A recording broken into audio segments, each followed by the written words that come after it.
কিসের ক্ষমতা তোমার? ক্ষমতার মালিক আমার আল্লাহ। ক্ষমতার থেকে নামতে চায় না।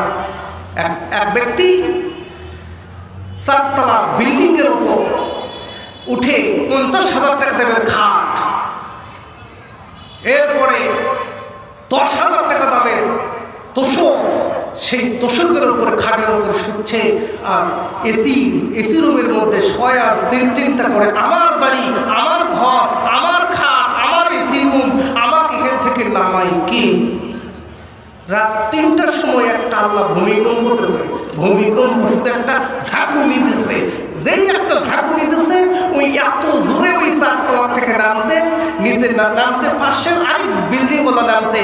ওই তাকে কয় কে রে, তুই তো নামছো তোর লুঙ্গি কুটি? বলছে ভাই আমি এত জোরে নামছি, উপরে 4 তলার উপরে কম্বলের সাথে যে লুঙ্গি পেঁয়াজ লেখা আছে সেটা নেওয়ার কথা তো আমার মনেই নেই।